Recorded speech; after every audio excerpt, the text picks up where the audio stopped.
Hi guys, and welcome back to my YouTube channel. My name is Melissa Siegel and I'm a professor of migration studies. So today I want to talk about who is a migrant. This is a term that is often misunderstood and confused.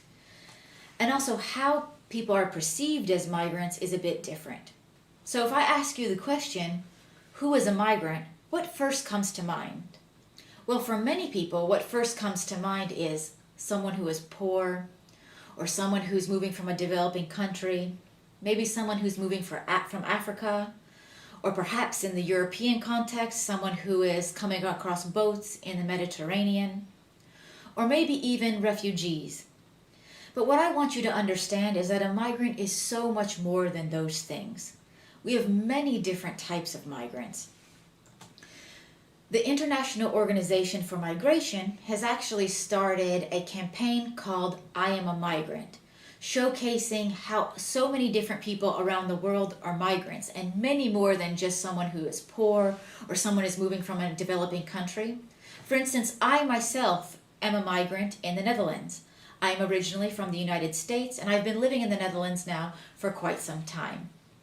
Of course, it's also important to understand that people migrate for many different reasons, and you can have highly skilled migrants, you can have low skilled migrants, you can have migrants who are asylum seekers or refugees, you can have migrants who have moved for study or work purposes, or even to join family members, either to join family members or to maybe create a whole new family. We also have people who migrate for retirement reasons. So there are so many different types of migrants we see around the world. What we do see, though, is that the terminology that is used around who is migrant is quite different. So somehow the term migrant has become synonymous or associated in many circles with low-skilled migrants coming from developing countries, and maybe those who are a bit more seen as problematic. While high-skilled migrants are related to terms like expat and the best and the brightest and a global race for talent. And we use all different kinds of terminology when we're discussing highly skilled migrants versus low-skilled migrants or those who have migrated for forced reasons or asylum purposes. So what's important to understand here is that actually migrants encompass a whole larger group of people.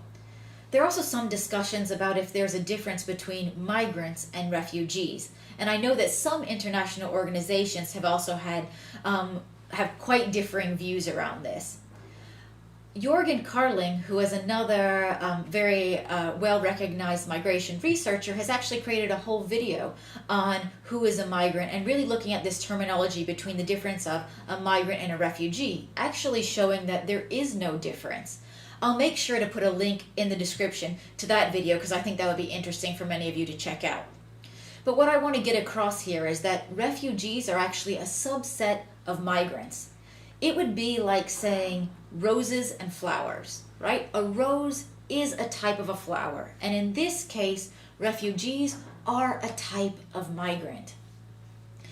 So let me actually give you the official definition of who a migrant is, and maybe you'll better understand.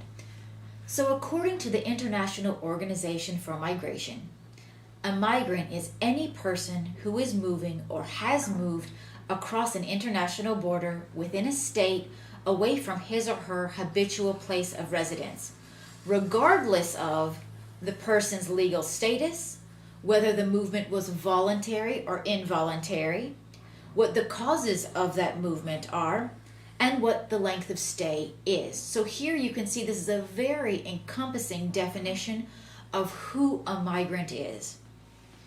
I hope that gives you just a bit of a taste of understanding who a migrant is.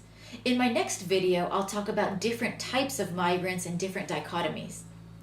If you like this video, please like it and subscribe to my channel, and definitely check out the next video.